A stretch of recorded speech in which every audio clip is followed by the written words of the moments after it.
This is Kimberly Mike again. I am the Executive Director of the Alliance of People with Disabilities, and I use she, her pronouns. I am a white woman with my long hair pulled back and wearing a green scoop neck shirt. The background behind me is a view of my ceiling that looks like it needs to be dusted. I'm going to cover some accessibility and housekeeping information, but first I'd like to let Robin introduce herself. Yeah, hi everyone. My name's Robin Tatsuda. Kimberly, before I get started, are we able to put the link to the stream text in the chat? Somebody's asked. Yes. So again, my name's Robin Tatsuda. Hello, I'm the Executive Director at the ARC of King County. I'm a biracial woman. I have short, dark hair that has become longer than I like, and it's in my face too much. I'm sitting on my gray couch with a pillow. That's the wrong. I have to show everyone this because my cats may or may not appear, but I do have a pillow of them behind me.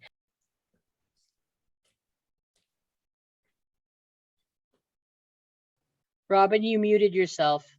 Thanks. Welcome, everyone. We're glad you're here. Kimberly, I'm giving it back to you. Thanks. Appreciate that, Robin. So we are recording this session so we can post it to the King County Disability Consortium website. The URL is www.kingcountydisability.org/webinars, and we will also post that in chat. Captions are available in Zoom. Click Show Subtitle in your Zoom menu bar to turn them on. Captions are also running at streamtext.net. The URL is too long to read, but we've posted it in the chat.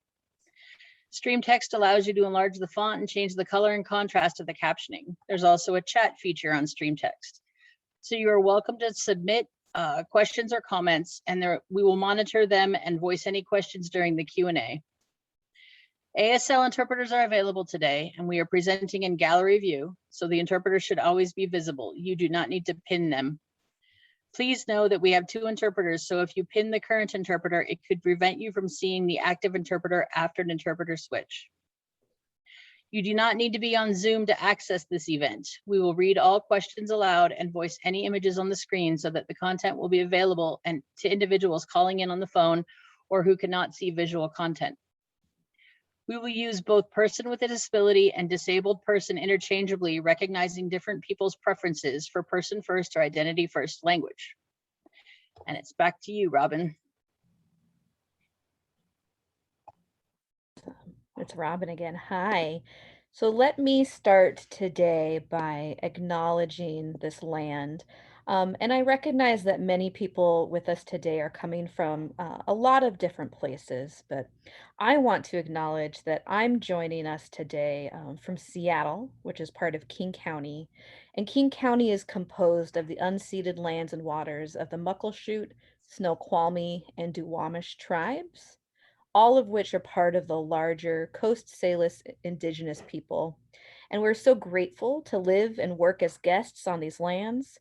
And I express the ARCs, and I'm going to speak on behalf of all of the King County Disability Consortiums, deepest honor and gratitude to the land itself and to the Coast Salish people who are the first people on this land and who remain here to this day. This land acknowledgement is, of course, just one very small act in the ongoing process of working to be in good relationship with the land and the people of this land. And I encourage anyone who's interested to learn more about whose land you are on, to follow the link that Kimberly will put in the chat to help you identify that. So let me orient everyone to this event. If you're new to us or not, you may not know that this is the 8th session of our Understanding Ableism monthly series. These events are hosted by the King County Disability Consortium, which is composed of over 40 disability-serving organizations and individual disability advocates and activists. These Understanding Ableism events are led by the disability community, promoting disability justice within the King County enterprise. In previous sessions, we've covered things like defining ableism, understanding racialized ableism a little better, topics like transportation, education, employment, and last month, the Americans with Disability Act. This month, we're very excited because we're talking about ableism within reproductive rights. So in fact, Kimberly and I get to hand it over because we've got two wonderful experts leading this conversation, Wesley Jones and Jodilyn Owen. Wesley Jones is a master of social work who works with me at the ARC of King County. I'm very lucky, and is leading our Healthy Relationships program. Wesley teaches relationship skills and sex education. He is particularly interested in supporting people at the intersection between queer identity and disability. As an autistic person, Wesley believes that disabled people should lead the conversation about their own lives. Jodilyn is a licensed midwife and co-founder of Rainier Valley Community Clinic. She was born and raised in Seattle, where she raised her own family in South Seattle, worked as a doula and parenting educator for many years before becoming a midwife. Jodilyn loves teaching and learning from the families she serves and her colleagues and students, and she's passionate about community-based work. As a born collaborator, Jodilyn is happiest working in a team, innovating programs and services that delight healthcare consumers and the providers who serve them. So I'm going to pass this torch to Wesley and Jodilyn to introduce yourselves and take it from here. Welcome. Thanks, Robin. As Robin said, my name is Wesley Jones. I use he and him pronouns. I am white with long dark brown hair and some facial hair. Today, I am wearing a green shirt and black headphones, and behind me, you can see some of my living room. Jodilyn, would you like to introduce yourself? Thank you. My name is Jodilyn, and I use the pronouns she and her. I am a white woman sitting in my father-in-law's dining room as we're moving houses right now. I have sort of medium curly brown hair with a headband on, and I am wearing a jean jacket and a blue shirt and some red and silver necklace and earrings. So I wanted to just take a moment to talk about why this topic is so important to me. And then Jodilyn will speak, and then we'll move into a panel discussion. So my job is to teach young adults with intellectual and developmental disabilities throughout King County about relationship and sexuality skills. And many of the young adults that I work with in transition programs who are ages 18 to 21 do not know basic information about sexuality that they should have learned in early childhood. And their lack of knowledge really has nothing to do with their disability or an inability to learn, but it has a lot to do with the education system and the culture around them that hasn't provided them with that information or those learning opportunities. It is often assumed that disabled youth and adults do not desire sexual relationships or are for some reason incapable of having them. This is a false assumption. It's also a dangerous assumption, and it directly contributes to the social isolation that many disabled people face, and frankly, the incredibly high rates of sexual abuse that the disabled people face as well. Special education often omits important information that all children and teens need to know about consent, about the appropriate adult words to describe their genitals and body parts, information about what sex is, how pregnancy occurs, and how to prevent unwanted pregnancies and sexually transmitted infections. It's really important, like all people, disabled and non-disabled, have the same range of desires about relationships and about sexuality. And many of us want to date, hook up, get married, raise children. And without access to accurate and inclusive sex education and reproductive health care, we're unable to pursue those goals safely.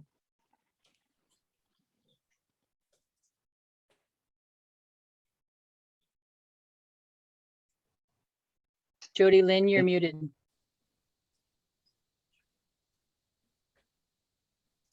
Thank you. That's my special talent. My name is Jodilyn again, and I'm a clinical director and a licensed midwife in South Seattle at a small community-based clinic. I am really excited to be here today to bring a different kind of a lens to the discussion. I'm really going to focus on the part of reproductive healthcare that exists around pregnancy and birth. And I recently completed my master's degree in maternal child health systems, where I studied interprofessional education. And I also completed a community needs assessment and healthcare promotion plan for pregnant people with a disability living in King County. And that all kind of occurred out of being inspired by Kimberly Meck, who's on the call today, and whose work I really have come to admire over the past year and a half, as we've gotten to sit together on an advisory board for King County. As you all know, it almost doesn't require stating here, but disability in King County intersects with every major variable that we look at in population health and public health data. And that does not stop at the doors of reproductive health care. It is exacerbated. And the pregnancy and birth outcomes are no exception to this and are often quite severe for people with a disability. As you all know, people with a disability are choosing to birth at the same rate as people without a disability.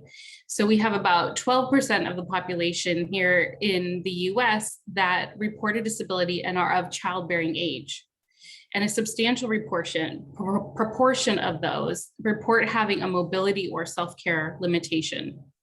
Yet sexual and reproductive health needs of the disability population have been largely unmet by the maternal child health system.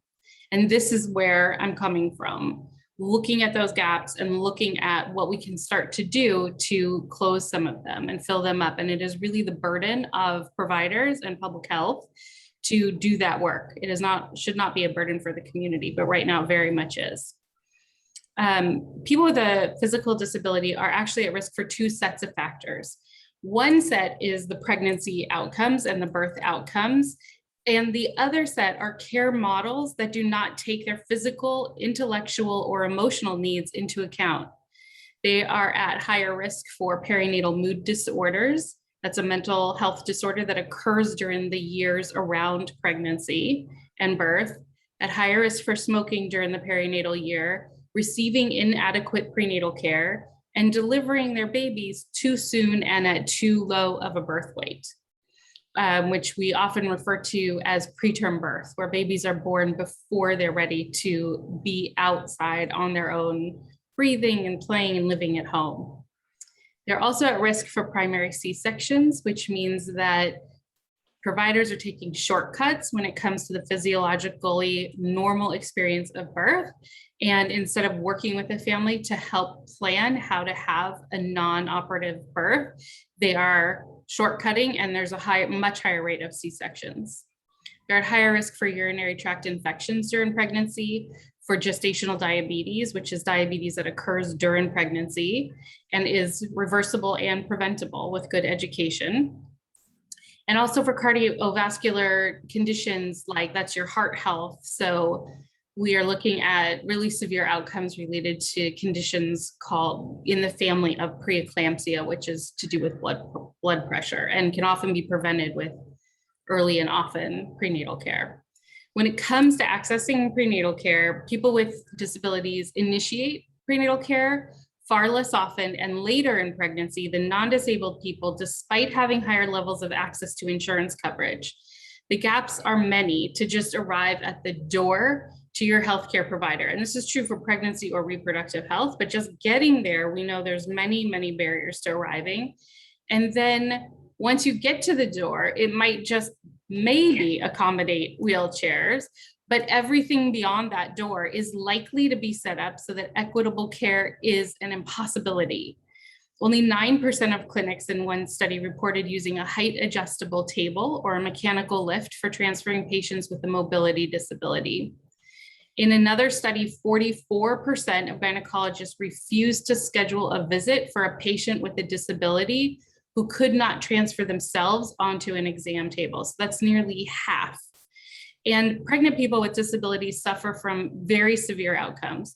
So here we have two challenges, which we know that the ADA exists, and I'm sure people with lived experiences know best that despite those regulations, the reality is that we find that accommodations do not exist to help people ensure that pregnancy health is on track or that your reproductive health is on track.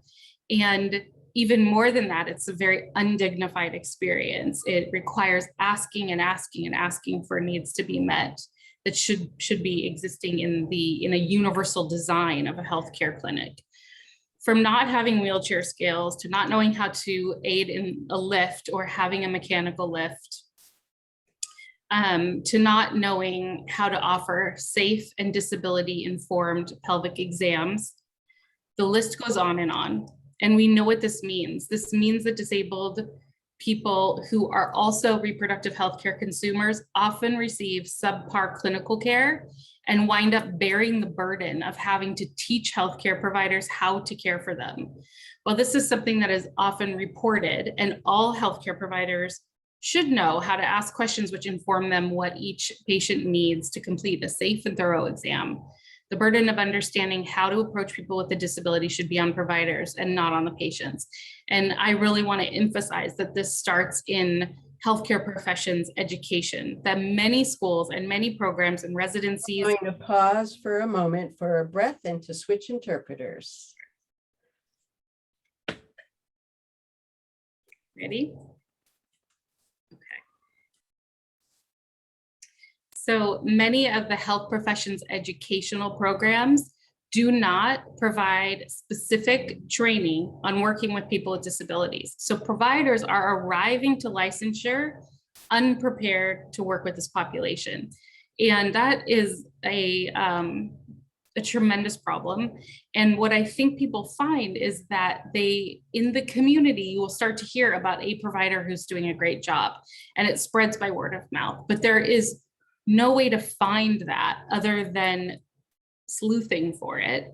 And when you start trying to engage in healthcare and it is barrier after barrier after barrier, people tend to give up because that's appropriate. It's too hard. And from my side as a provider, my commitment is to talk about this as often as I can with other providers and to talk about the ways that we're learning and preparing and able to step into a role where we show up informed and where we show up ready to have a conversation and ask meaningful questions so that healthcare experiences can be equitable and just and safe for everyone. So that's really the lens that I bring to it. And I hope that that's a pretty good explanation of why I'm here and what that work is, but I am happy to answer any questions as we move along and to just offer my very full support for the work that this community is doing to educate policymakers, public health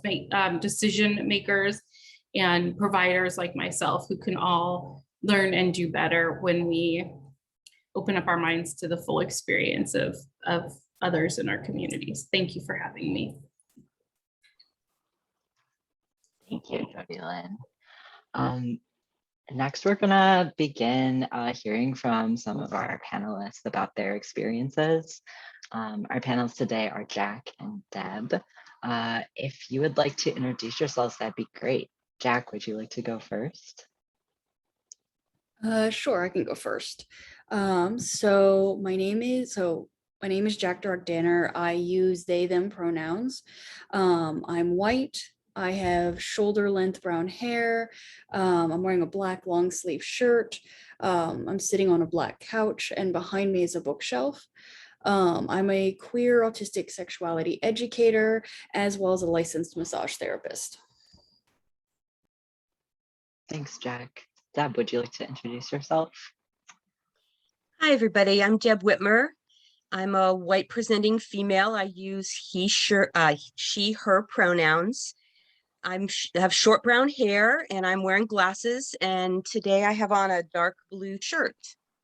And I'm sitting in the middle of my art space, although I'm not sure if you can see that. Thank you so much.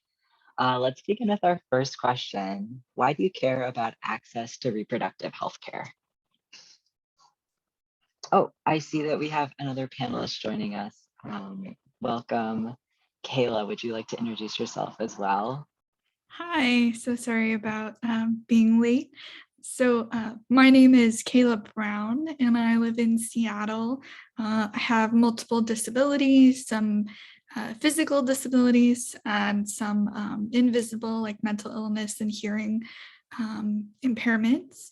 And I am just really passionate about disability rights. I work with students with disabilities, getting them into higher education, but I also like to do a lot of sex positive advocacy. One of the ways I do that is through making pasties for dancers of all abilities who want to either perform on stage or use them in their own lives. So that's kind of one way I've engaged in some fun sex positive activities with people with disabilities. So yeah, that's me. Thanks so much, Kayla. So the first question is, why do you care about access to reproductive health care? And if it's easiest for everyone, we can go in the same order that we introduced ourselves. So Jack, if you'd like to start. All right, so just really briefly, the reason why access to reproductive health care is important to me is in part because, I would make the argument that it is a human right, that we can't provide full healthcare without including reproductive healthcare. And also when we don't include or have access to reproductive healthcare, and we don't, I apologize, there's a bunch of construction happening right now just outside. But basically access is important for things like consent and body autonomy and just having an understanding and an ability to make choices about your health. And I would also make the argument that you can't separate out the body into different pieces. Everything is interconnected.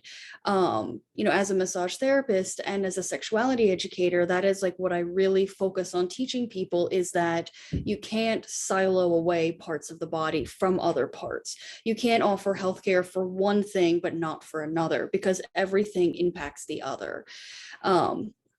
And that this, and I find that a lot of times with reproductive healthcare, like a lot of things relating to human sexuality, there's a lot of shame, stigma, and myths that, can sometimes lead people to think, well, we don't really need to include it.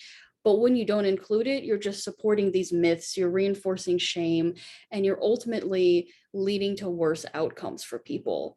So that's sort of it in a nutshell for me. Thank you, Jack. Deb? So I'm in my mid 60s, and so I'm going to bring a different perspective than the young ladies that are joining me on the panel today. And I think that's important, and also important to answering this question, because I've had some perspective now, and I truly understand the depth of the importance of the choices and the health decisions that young women make, and how their lack of access to care and their lack of important safety information impacts their entire lives. And when they get to my age, it just continues to compound. And so I'm very passionate about access for youth, and bring the perspective that once you get to be my age and, way past menopause and aging into maybe new disability. I mean, I'm adding disabilities. Sometimes it seems every year something new goes wrong. And it's interesting to try to find your way through a medical system that just doesn't get disability in general and continues to put barriers in the way of all of us making good health decisions. And that needs to change. The other thing, and I'm not sure this is specifically what you asked, but this conversation tonight is really important to me. And I am so thankful for Kimberly and Robin and KCDC putting this together. As I've been sitting here listening to the beginning of this, I realized that in all of my years, I've never once had the opportunity to have this kind of a conversation. And that's tragic, but I'm so celebrating being part of one tonight. So thank you. Thank you, Deb. I just wanted to note that not everyone on this panel identifies as a woman. So I just wanted to throw that out there. But I think what you said is very valuable. So thank you so much. Kayla, would you like to go next? Yeah, so for me, I think that, you know, I'm in my mid-30s now, and even though I'm still young, I feel like I have been kind of ill-prepared, as I'm sure a lot of people with and without disabilities have experienced, you know, regardless of ability. But I feel like it's not just the access, but the narrative of sex education and sexual health that has kind of prevented me from, I feel like, finding my own, not just sexuality, but my confidence as an older person. And so I think it's important for me because, you know, it can, sorry, my dog is eating dinner, so I'm a little distracted.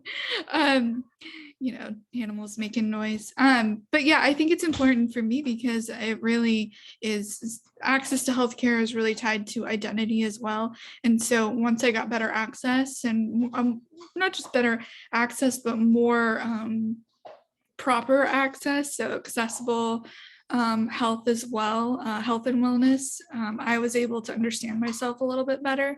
So I think, you know, not just being, I identify as a woman, but also as with the disability, I think that having reproductive rights kind of changes your image of yourself and your self-worth and your value, because I really do think that maybe I would have discovered my true self sooner. But it's not just the access, it's also the narrative, which I'm sure we'll talk about.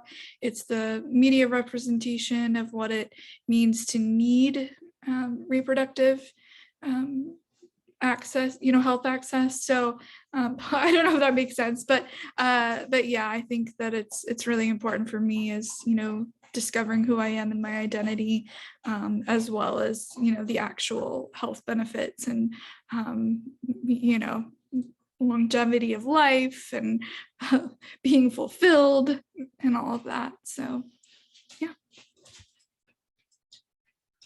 Thank you. Oh, I just see that Kimberly has also put in the chat that if you have questions, please feel free to use the Q&A section. And I agree, if you have things that you would like to add, we'd love to hear from you. Or if you have questions for the panelists, that would be wonderful. Yeah, so our next question is, what was your experience with sex education growing up? Where did you get the most helpful information? Or where did you get any information? All right. So for me, I had an interesting mixed bag because at home I got a real emphasis on biology, on anatomy, but at school I got abstinence only education. And so there's two pieces of context that are important. The first is, so I went through a school pretty much up all the way into 8th grade that was a Baptist school in Houston, Texas, where chapel and Bible studies were just part of the school curriculum. So it was very much in, you know, not quite evangelical Christian, but definitely close in terms of the abstinence only vibe. And then I also wound up taking another abstinence only class outside of school.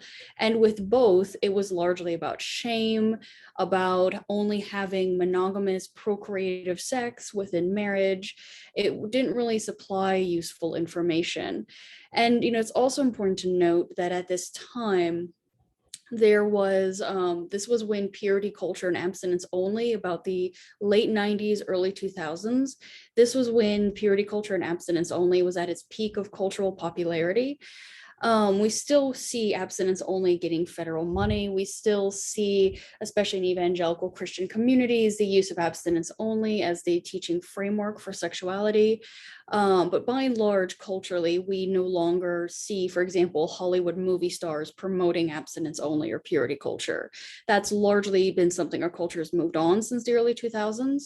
But like a lot of individuals who were teenagers at the time, I'm still dealing with the after effects of not only not getting information, but getting a lot of shame and just getting a lot of inaccuracies and myths. I got the most helpful information from things like Scarlet Teen and Autostraddle, which is another website, as well as my own peers who would lend me books. And then also as a sex educator, I got a lot of information that I frankly think everyone should have access to really make informed choice. So that was my experience.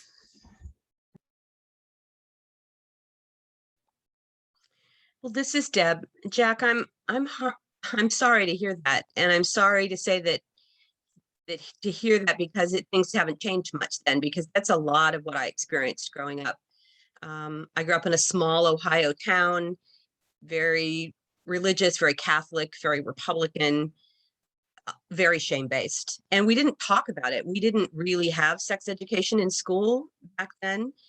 And people with disabilities were institutionalized or hidden behind family doors. And so we didn't get either side or the intersectionality of any of these issues. And really, it wasn't until I was almost 30 when I moved out here to Seattle and got involved in the HIV and AIDS community, when I really got an education around sexuality. And that was really the first time that I had the opportunity to understand more about my own body and about the barriers that we were facing within the healthcare system. Although things were better here in Seattle than what I experienced in Ohio, I think that's certainly true.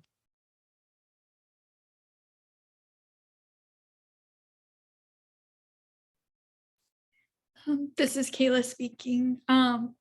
Yeah, just to echo some of the things that have been said by Jack and Deb, I think I can relate to growing up in a very religious kind of setting.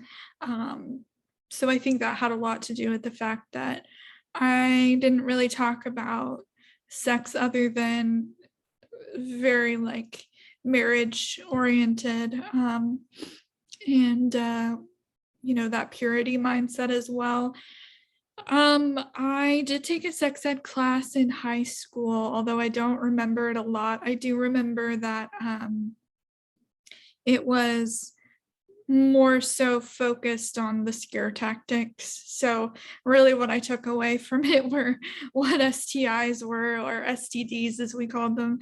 That is probably what I remember the most, which is sad because there are so many other things we need to know about our bodies. And the fact that it's just scare tactics is really sad. And then on top of that, I don't think I was really expected to be a sexual being. I wasn't looked at as somebody who would need that kind of education, I don't think. And so, you know, people with disabilities are often infantilized and we're not really seen that way. And so on top of that, and discovering my sexuality, I identify as queer, which is hypersexualized in a lot of ways. It was like these two conflicting identities. And honestly, it's embarrassing to say, but most of my poor sex education probably came from magazines. Didn't really have internet to explore other than, I guess, chat rooms, which again, not really the best source of information. But yeah, just really problematic sources like Cosmo magazine or other things like that. And there are some good things to those, but still mostly on the problematic side, whereas you're not really getting relevant information or empowering information, I guess. But I did learn some things, but my sex education was not through any through any formal education or conversation with loved ones or trusted adults, so it was mostly self-exploration, which I mean is kind of, growing up, but yeah, I mean, not a lot of good proper education, especially about kind of how the body works and learning not to feel shame about your body. Thank you all so much for sharing your experiences. That really reflects a lot of what I experienced and also what I've seen in classrooms. And something that I did want to point out is that there has been some really influential laws passed recently in Washington State to improve the sex education that is given to all youth, including like comprehensive and complete and like scientifically accurate information that begins much younger than it used to in the past. But making sure that that information is accessible, especially to students who are in special education classrooms and not receiving that information in a general education setting is really important. And I think it's also worth saying that it's wonderful that this will help the youth of today and the adults of the future, but there are still a huge number of adults living in our society who do not have that access, who have not had the good fortune to become sex educators or to bump into helpful clinicians or meet the right people in their adult lives and get the access to the information that they missed out on as youth. And that's just like a challenge that as a community, it falls to all of us and also on healthcare providers. I want to point out what Robin put in the chat. And I'm going to read it because I think it's really valuable. So Robin says, as families become more comfortable talking about sex with their kids, this is hopefully changing. But for most non-disabled youth, they learn about sex from their peers, whether the info is correct or not. But youth with disabilities, especially intellectual or behavioral disabilities, are much more likely to be segregated from non-disabled peers and also much less likely to access school-based sex education, meaning they have almost no access to any education. Thank you so much for that addition, Robin. I'd love to move on to the next question, which is, have you been able to access sexual health care or reproductive health care? And what would equitable access look like for you? All right, Jack speaking. So I mean, in theory, I have access. I mean, in practice, the insurance system makes accessing any kind of healthcare challenging.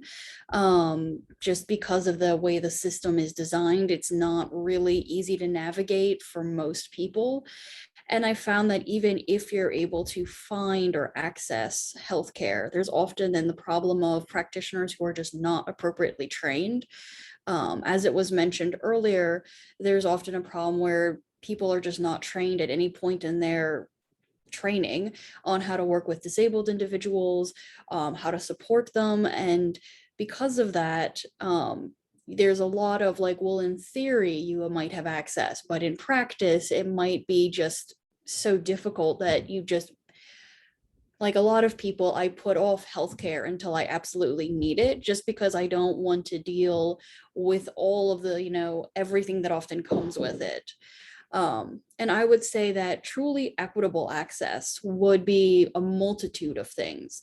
It's having spaces that are actually available for all bodies, having people who are appropriately trained to work with all kinds of people.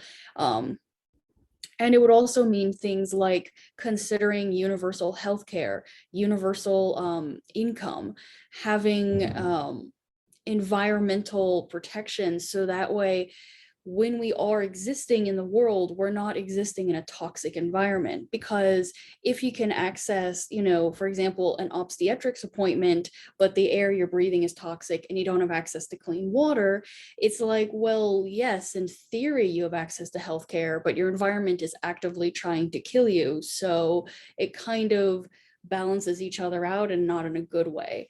So I think equitable healthcare looks like a lot of different pieces that all need to intersect with each other for true equitable access. This is Deb, and I would add on to that from my perspective, self-care and the self-care part of healthcare has become a challenge. So, for example, I have no feeling in my fingers from about my knuckles down, and very little strength in my hands, and so I can no longer do a self-breast exam, and haven't been able to for a long time. And so I get 2 of them a year, once when my annual physical comes and once when they do the mammogram. And sometimes those are really close together. So I'm going a whole year without really any good clinical exam or any kind of self-exam that's of use. And so that puts me at higher risk for not discovering breast cancer till later in the process. And I don't know how to change that.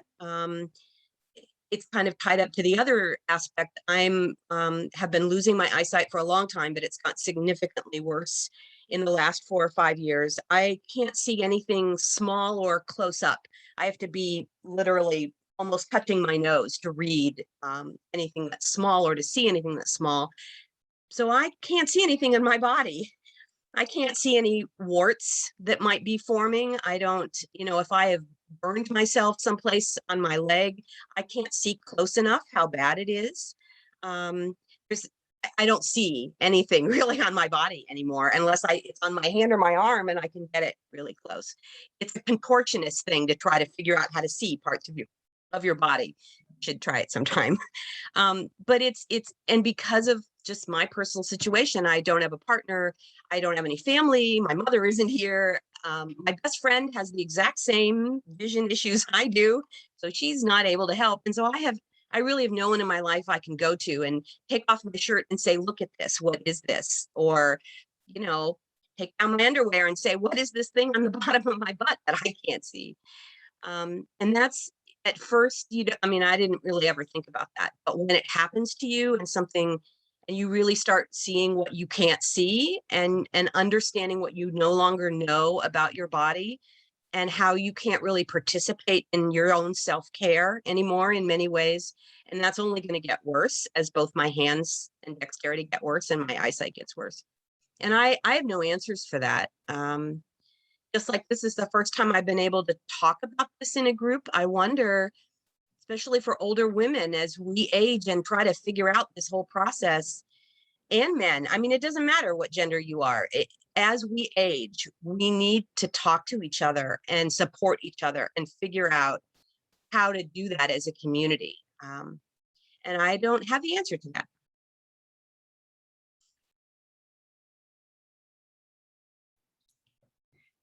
This is Kayla speaking.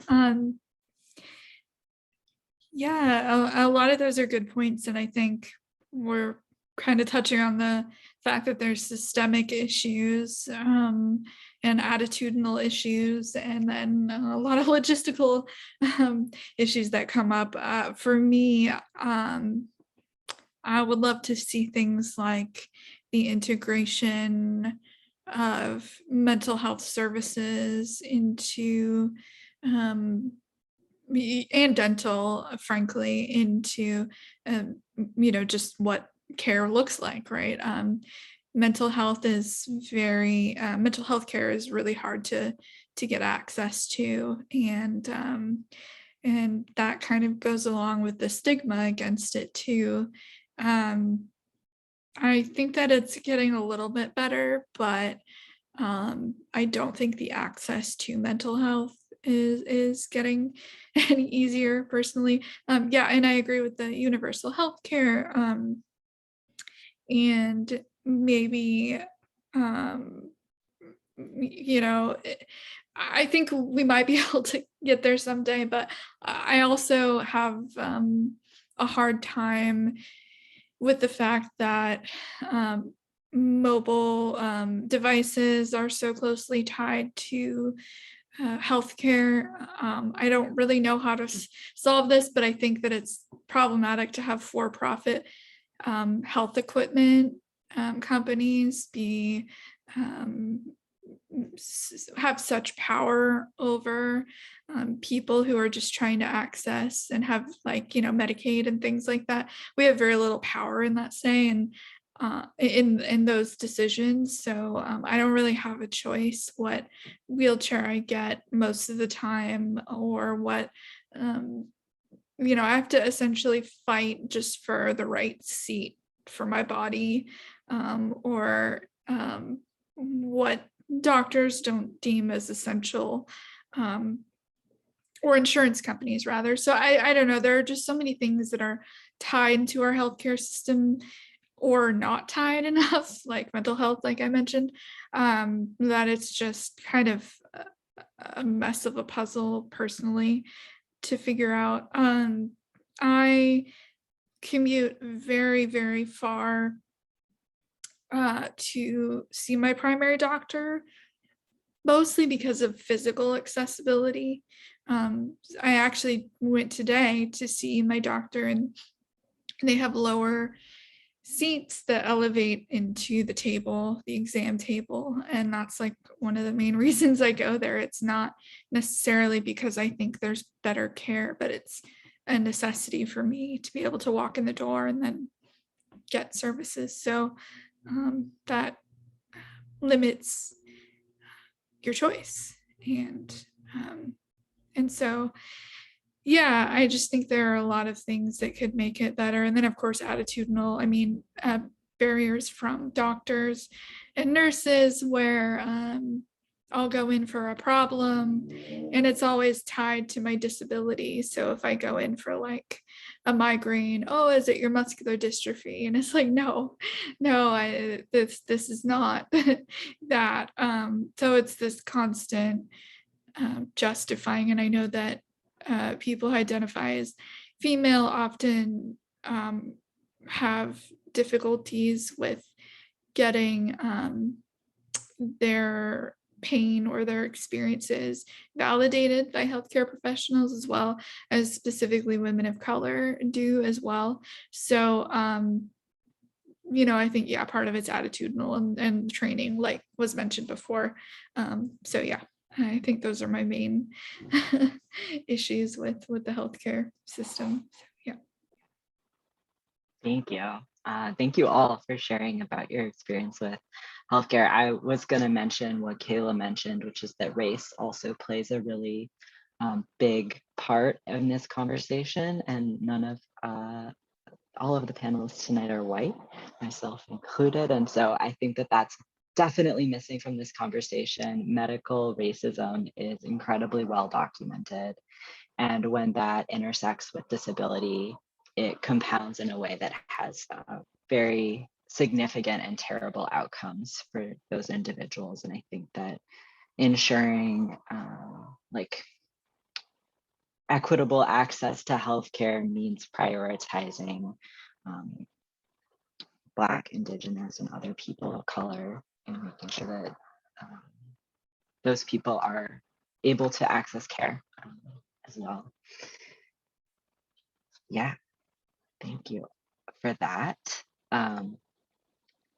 The next question is a similar question. It's about self-advocacy. So what has your experience been as a self-advocate with reproductive health care providers, and have you brought another person to be your advocate, and how did that go?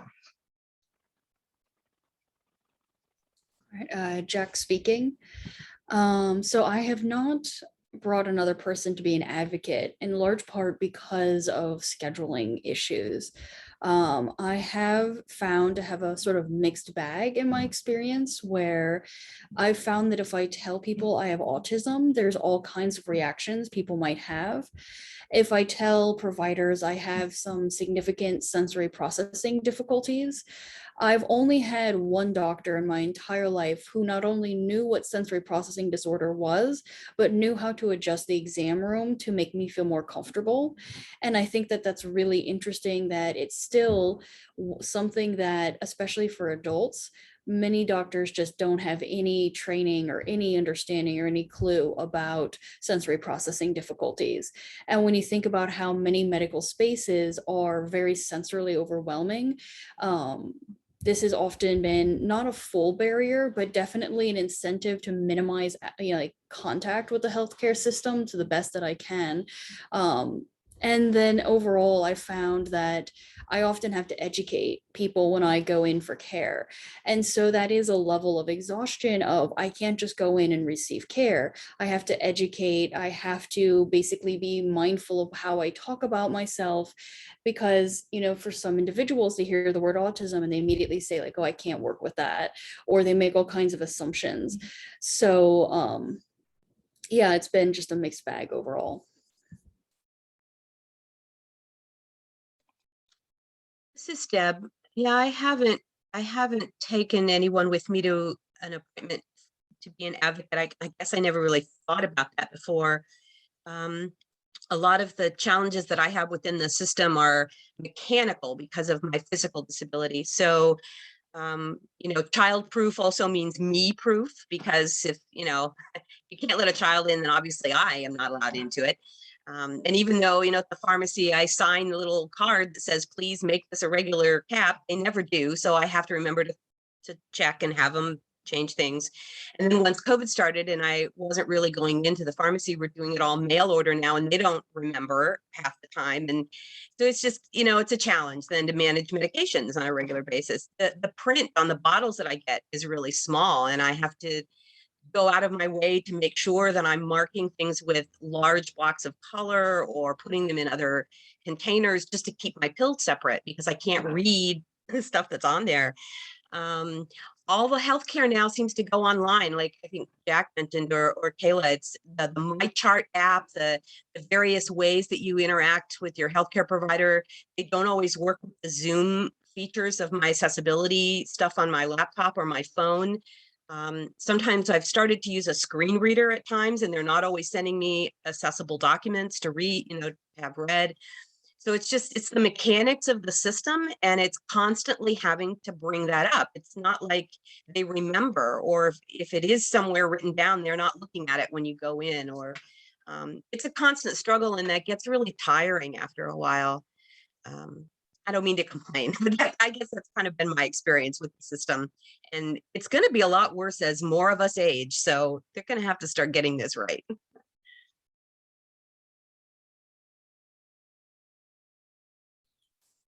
This is Kayla. Yeah, I agree with a lot of what's been said, and especially the emotional labor part of it. And those darn kid safe caps for meds. Gosh, those are tough.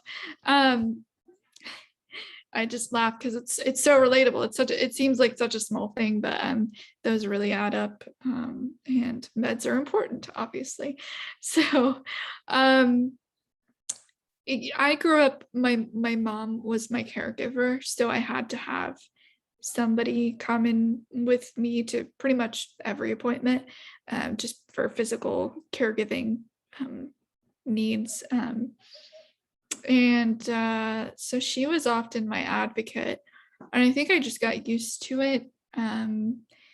It just seemed like, and even into adulthood, she was my caregiver.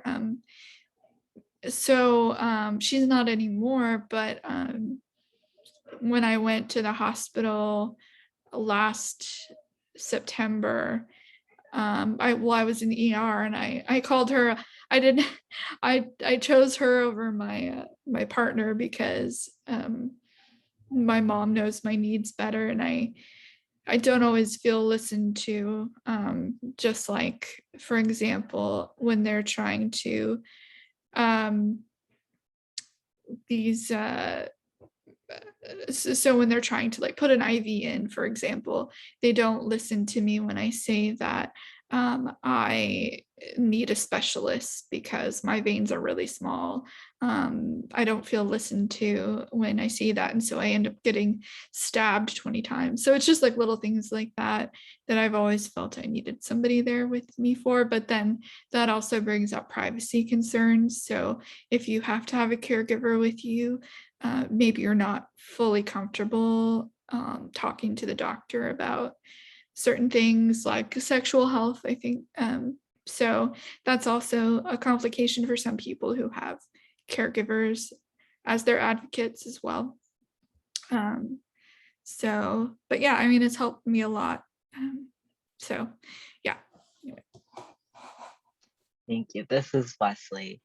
Yeah, thank you so much for sharing your experience with advocates. I think there is something very tricky about needing to bring another person into a medical exam room with you who like hopefully is there to advocate for you, but it can feel really dehumanizing if the doctor like chooses to talk to the advocate instead of to you, the person who needs to receive the care. Yeah, and that's something that happens a lot, especially for people who have communication disabilities, people who use AAC devices, also people who receive like language translation services. It's a big barrier to care. All right, we've got one more question. Oh, I see that Jodilyn put something really helpful in the chat, and I would love it if she wanted to say a little more about that now.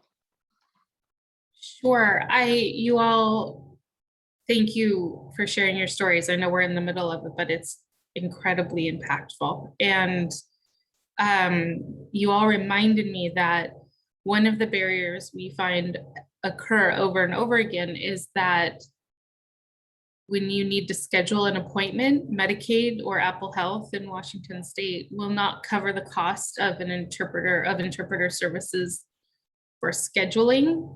They'll only cover the cost for the actual visit, which is like almost a joke, because if you can't get an appointment, the next step doesn't exist. And I just wanted to honor the emotional workload that occurs at every step, which you've all pointed out so beautifully, but trying to gain access and the number of bids you might make into the system that you have tolerance for in your own body and your own emotional sensibility for asking for what you should not have to ask for twice is very, very high. And I just want to acknowledge that is a problem in Washington State, and one that I'm sure you all have encountered, but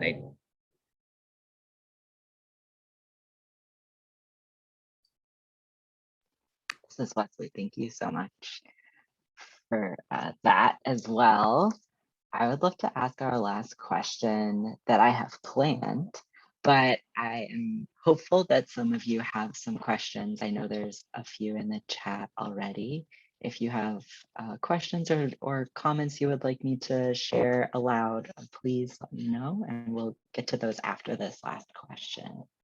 So our last question is going to be, what do you want policymakers and or healthcare providers to know about your experience or your needs?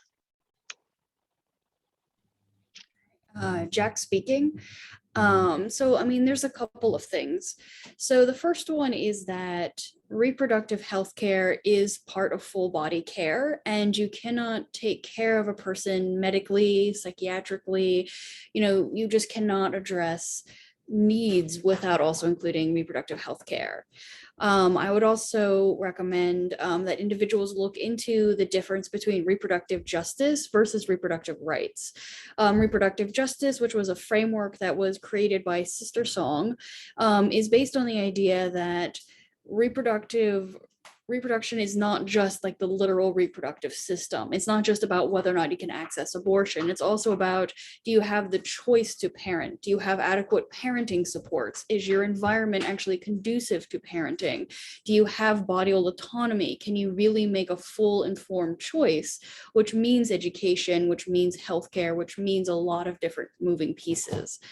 I would also want to so that's just something that I would really encourage policymakers and healthcare providers to do more research on. And then I would also say, that trans affirming care saves lives. And it's really important to remember that being trans is not new, it's not trendy. And especially if you're working with children who are disabled or adults who are disabled, to take them seriously, to listen to what they have to say, and don't discount or ignore their identity because, you think that, disabled people aren't able to make that choice. They are able to know their gender. They are able to make choices about their sexuality, and what they need help with is education and access. And it's also really important to listen to feedback that disabled individuals give, to make changes to the best of your ability, to the way your practice runs, to the laws that you craft, to really take into consideration the communities that you're trying to serve and reach. And that means looking at intersectionality. It's not just enough to consider disability, you have to consider race and class and all these other factors. And then finally, I would say it's also important as both policymakers and healthcare providers to know the difference between empathy and compassion. Really briefly, empathy is putting yourself in someone else's shoes. It's feeling, what they feel, whereas compassion is just feeling kindness and consideration towards someone else. And something that can trip people up is they get stuck on trying to understand. And the thing is, you might not understand, but you can still be compassionate and considerate. And so doing some of this homework and reaching out to educators who are already doing this work will just make your policies and your healthcare more equitable and accessible.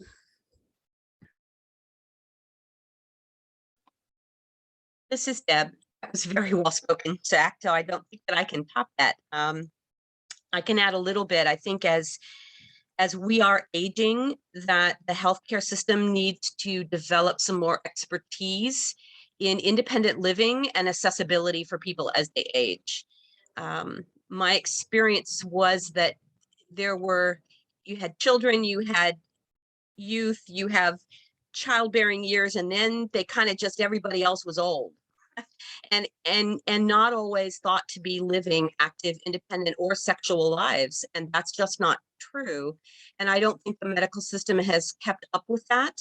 And as more of us age, they're going to need more people with expertise in these areas to guide us through the changes in our bodies and healthcare and how that intersects with our disability. The other piece of that for me is something someone mentioned earlier. We really desperately need to put mental health and dental care into our healthcare system, especially as I age. I'm learning more and more about the importance of dental health and what that does to the rest of your body. And we're just not being given the resources and the education to take care of those things in the way that we need to. And then I guess the last thing is just something we've touched on a couple of times, is really addressing the accessibility of the healthcare system for people with visual disabilities, for people with auditory disabilities, for people with mobility challenges.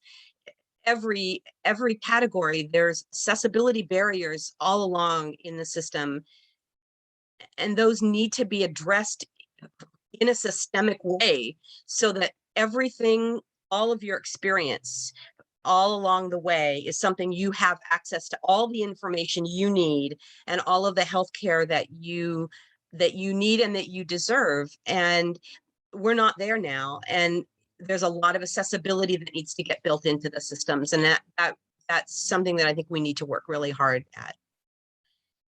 And I think that's it.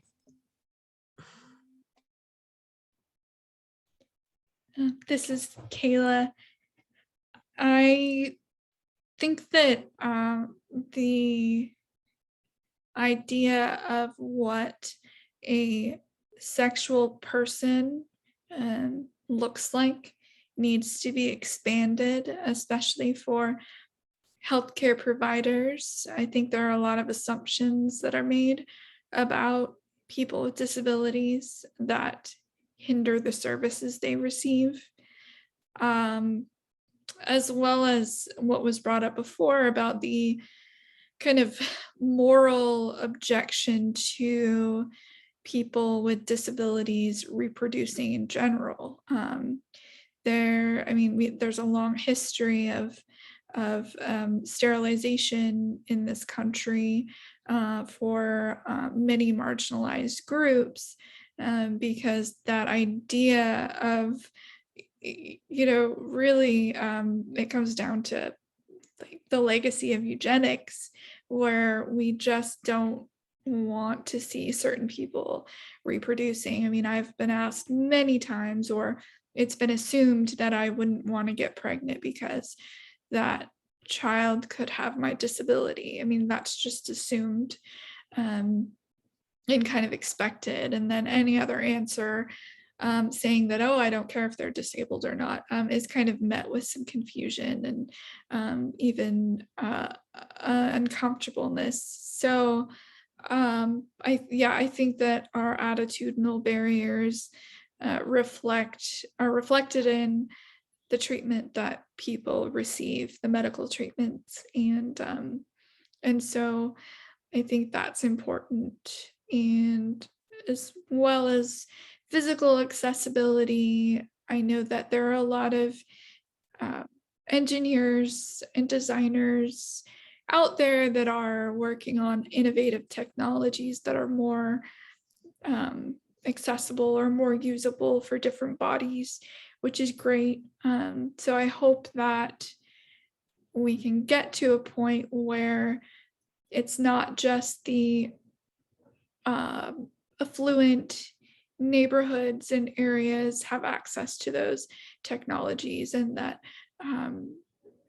places that serve more marginalized communities can also benefit from them. And yeah, that's mainly it. This is Leslie. Thank you all so much for your insight and wisdom. I have learned a lot listening to you, and I am so excited to hear a little bit more from some other folks who had some questions. Jodilyn, did you want to say something? I just wanted to acknowledge I'm just so thankful. I see there's other questions too. I don't want to take any time. I'm just really thankful for the experience and for everybody sharing their stories and bringing forward that this isn't like an underserved community, it's a misserved community, and there's real harm being done actively, and providers are first and foremost here to do no harm, I hope. And we're not meeting expectations in the community. So I hope that this is a catalyst for providers to learn from and for policymakers to think through how they can support the community.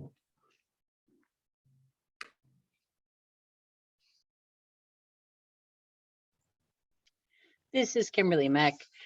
So I've been thinking a lot about the panelists' conversation, and I am the mother of an 11-year-old boy. He currently identifies as male. He has been asking a lot of different questions, and at a point in time was wanting to be identified as they, them. And listening to Jodilyn's comments about the lack of education and disability services for disabled patients, and hearing the stories from Jack and Kayla and Deb, I'm struggling here because just at my son's last appointment, we were told that, we only have 2 more years of me having access to his healthcare records. And my son has a disability. And so I'm stuck between the idea that there are parents that aren't appropriate to go into medical appointments after age 13, but that I'm also struggling with the fact that my son could desperately use the support.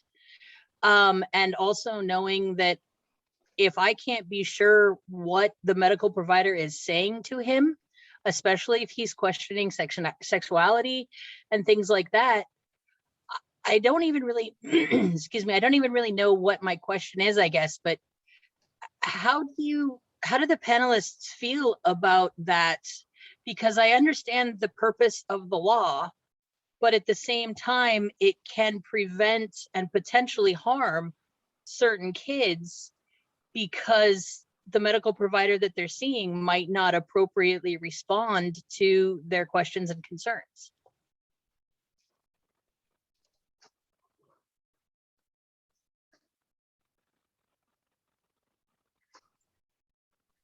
This is Kimberly. Feel free, anybody from the panel, if you'd like to jump in or have thoughts on that. Yeah, this is Jack speaking. Just really briefly, I think that there's a couple of different parts to this. And part of it is talking now about the conversation around having an advocate with you in the healthcare setting, but also talking about, for lack of a better word, because I know the word boundaries doesn't always translate to all cultural groups the same way.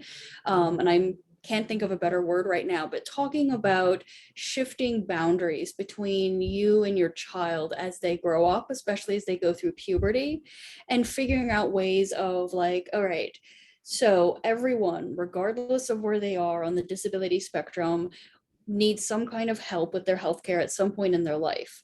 So how do we figure out which adults we can invite into our life to help us sort through healthcare decisions?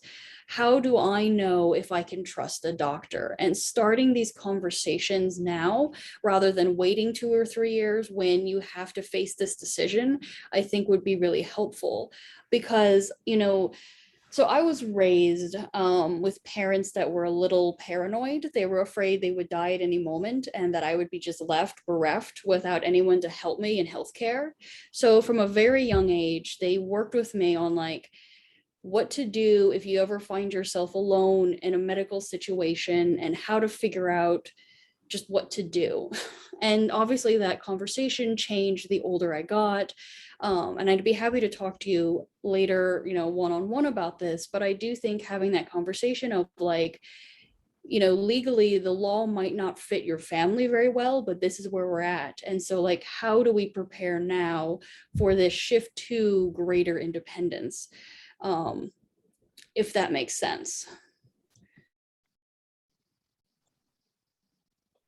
It does, Jack. Thank you for that suggestion.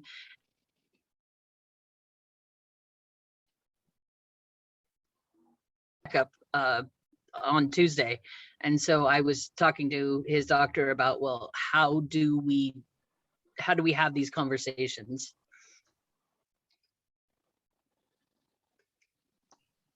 This is Kayla.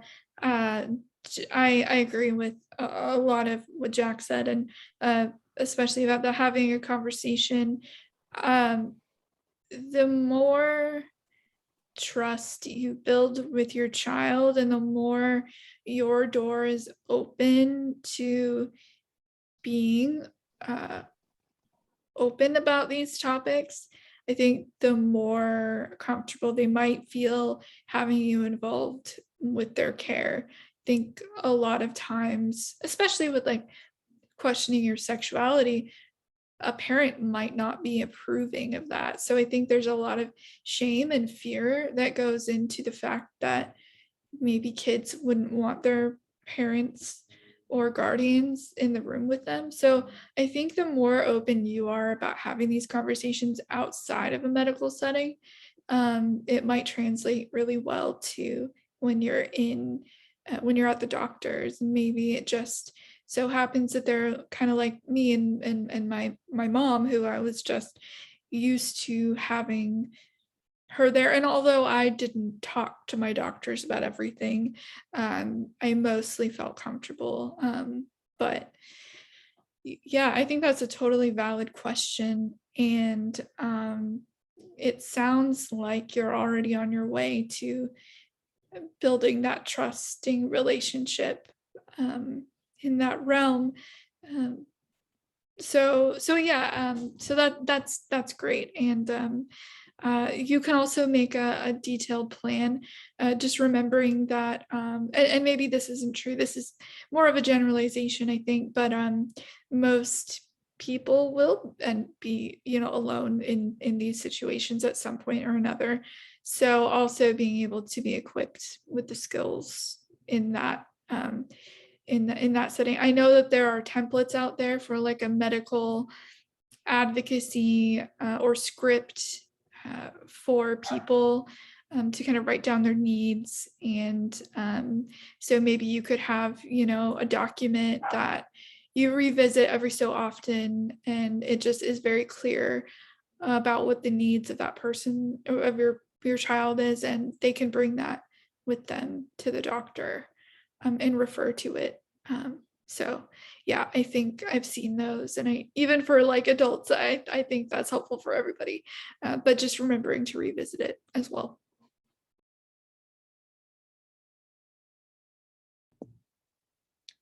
This is Robin. I hope it's okay if I jump in. I have just absolutely loved this, and I want to thank everyone so much for being here and for sharing your experiences. I want to note that there was one question that came in through the Q&A box from Linda that I would really love to hear people's perspective on. Linda wrote, I have found far more open information about sexuality for and by people with disabilities who are LGBTQ plus identified than for and by people with disabilities who are cisgendered and lean more toward a binary in their sexuality. I'm just curious about why that might be. What's your take on this? This is Leslie. I would love to start out talking about this question. So I think that there are sort of two parts of this. One is that sexuality is a big taboo in our culture, in American culture. And so I think that people who are queer or LGBTQ have to wrestle with that stigma more in their lives. They have to think more about sexuality and about their sexuality, and often during that process find that they were not given the information that they needed and become like passionate about sharing that knowledge and information with other people. And because they have experienced a lot of discussion and having to talk to people about what it like coming out and all of those things, they may have built some of those skills about communicating around sexuality already that people who are cisgender and heterosexual may not have had to do because the assumptions that were placed on them fit better with their experience. I also just want to say that information about sexuality created by and for LGBTQ disabled people is completely applicable to straight and cisgender people. There is not anything that is not useful for those people to know. Information about consent, information about genitals, all of that is helpful for everyone to know. And I think that including more people and more perspectives in sexuality education only creates a learning environment where everyone feels welcome. And in that regard, like more people have more access to education if we exclude LGBTQ or queer perspectives from sexuality education. People are going to be missing important information that they might need, even if it doesn't apply to them. They almost certainly will know someone in their life who that information does apply to. So, yeah. Jack speaking. I would add to that we do, from the information we do have, we do know that certain disabilities, such as with autism, do seem to have a higher rate of LGBTQIA identification. The way we research and talk about it is often, for lack of a better word, not great. But it is one of those things where when you hang out with the, either the LGBTQIA community or the umbrella term of alternative sexualities, which can include things like non-monogamy or BDSM, there's often a much higher rate of just neurodiversity, ADHD, autism, sensory issues. And so it's one of those things where I think that because of that, and because it's so poorly understood, there's a larger percentage of people who are both disabled and LGBTQIA than I think is currently realized.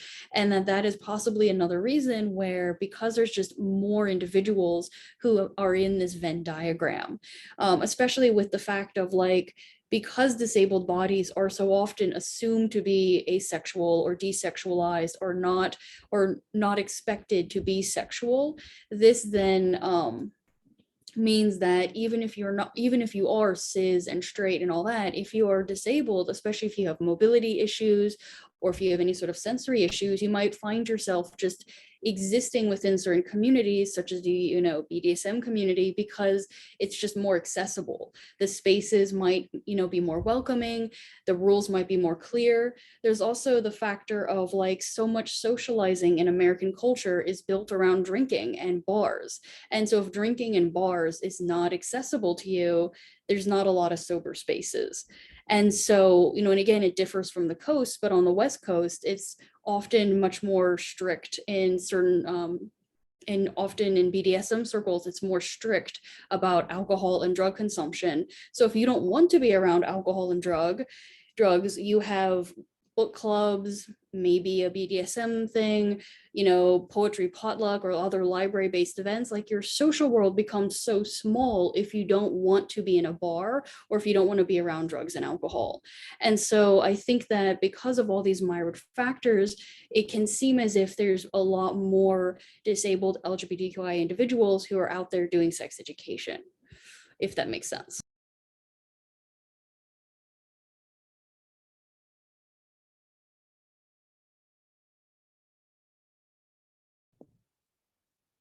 Thank you again. This is Robin. I'm just keeping my eye on the time, and we've only got a little bit more time, and I kind of wanted to pivot as we're wrapping up and not intentionally put Jodilyn on the spot, but recognize that I might be. Jodilyn, I was hoping, if you feel like you're able, I was really hoping you could tell us a little bit from your perspective as a provider about what you know and see within the world of providers at this intersection of disability and reproductive health. Sort of, how is disability included or not included in these conversations? Where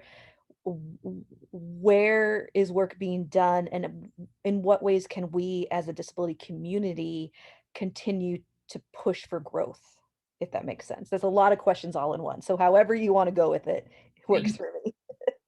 Well, I think that it's hard for me to speak for all providers because I work, my training and work has been in perinatal health during, like, really focused over the course of the year around pregnancy and birth.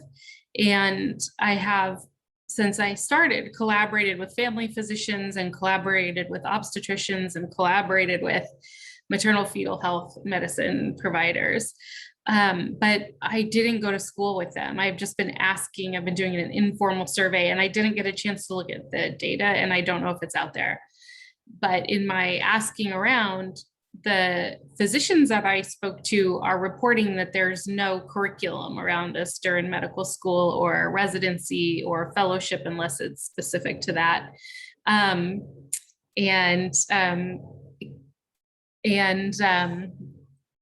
in midwifery school, very much the same. So I think the answer is that we have to start talking about it and push this onto agendas at conferences and at opportunities where we're coming together to learn. And every time I'm going into spaces asking people, what do you know about working with the disability community? Where are you at in your process, and what is your clinic doing? Because nobody should feel that they are, and Jack spoke about this beautifully, like you are severed from a part of who you are because you're not allowed to investigate the health of your body from a reproductive health perspective. And you're not, providers can tend to be, and pregnancy is a good example of this, hyper focused on whatever is biggest in the moment. So with pregnancy, we see often, I've had calls from urgent care clinics where they'll say, I have your patient here and she broke her leg, what should I do? Like, put a cast on it. I don't know. I'm not like an orthopedic, but she's pregnant. Yes. And her leg is broken. So what would we do for a broken leg? So that's but I can give you dozens and dozens of examples of that. And, some that are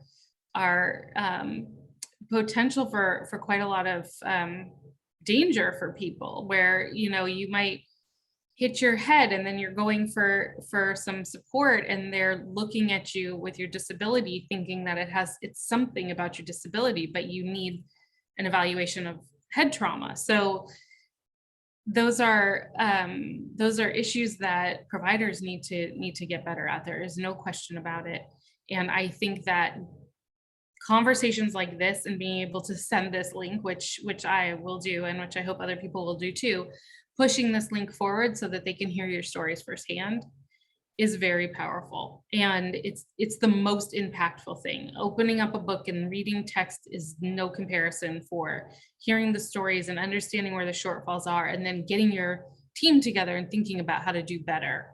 And particularly with the idea of how we distribute resources. And I just very much believe in equitable distribution where we are pushing resources out the furthest that we can in order to include the most people possible.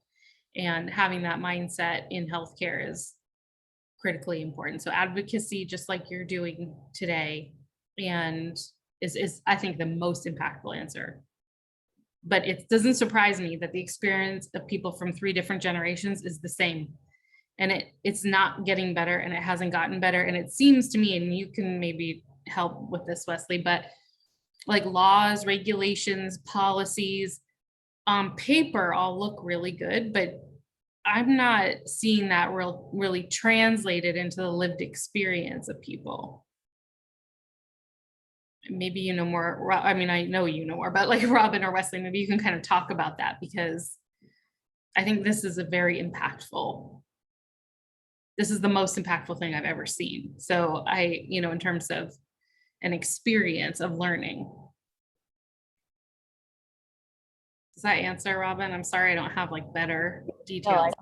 That's wonderful for sure. And I think, at least for me, and I think like Wesley said this best when we were defining how we would introduce Wesley, I think I said something along the lines of Wesley believes that people with autism or people with disabilities, disabled people, should be leading the conversations about their own lives, right?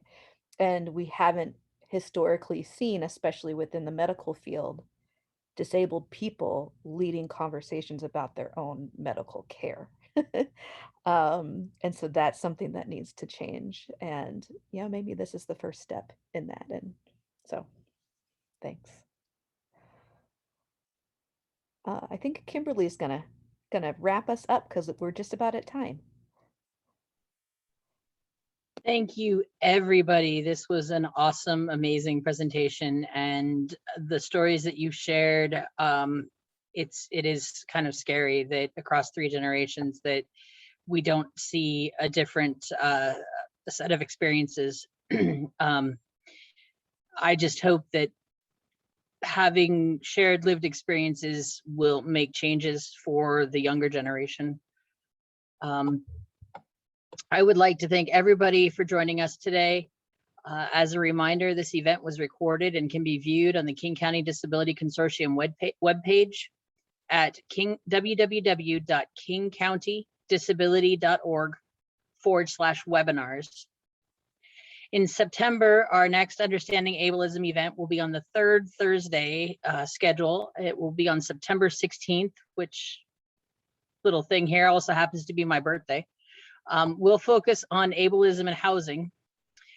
Over 64% of the homeless population in King County experience a disability, and thousands more disabled people are in inaccessible housing and or facing housing insecurity. And we hope to have we will have a panel discussion about some of those issues. So thanks again, and everybody have a wonderful evening.